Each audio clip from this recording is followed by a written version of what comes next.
ladies and gentlemen, it's here. My 1951 Epiphone K5 style Mandocello. You can see it here. I'll try to show the whole thing.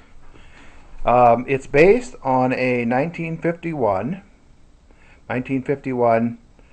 Epiphone Zenith archtop guitar, jumbo body, 16-inch lower bout, 25.5-inch scale, and it was converted partly by myself and partly by Big Joe's shop down in Nashville. He did some of the heavy lifting on it, getting it set up and putting the tuners on for me.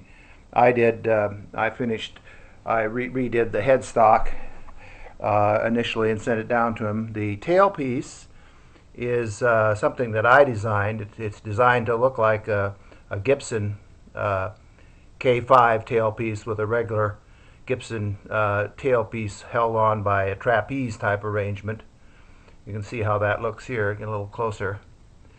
That's stainless steel wire there that's been soldered or welded with a regular clamp on the tailpiece.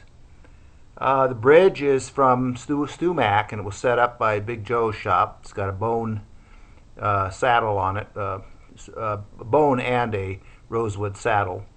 The backs and sides are maple. It's carved, carved back, carved side. It's in immaculate condition for a 1951 instrument, and this is back in the days when Epiphone was still an American company made in New York, and they were competing with Gibson for archtop and jazz type guitars and other instruments. Beautiful shape all the way up. Here's the back.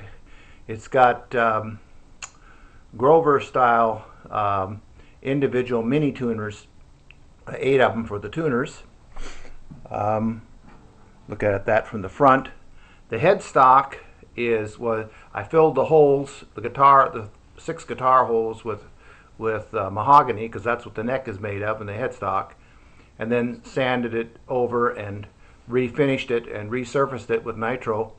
Before I did that, I painted the little jewel on there, the little emblem. I'm not getting very good pictures here, am I? And the headstock, the Epiphone, with a little bit of shellac to give it a kind of yellow antique vintage look. You can see that a little more clearly here. And again, as I say, the scale, I didn't do anything with the width yet, so that's a wide guitar neck, and the strings are pretty far apart. I haven't quite got used to that yet.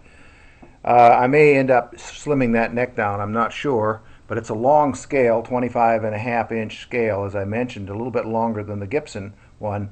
And I think Gibson bought this company out in the 60s, and within a matter of years, all the Epiphone guitars kept the same name, but were made like the corresponding Gibson model with the shorter scale, the 24 3/4, whatever it is that's on a Gibson.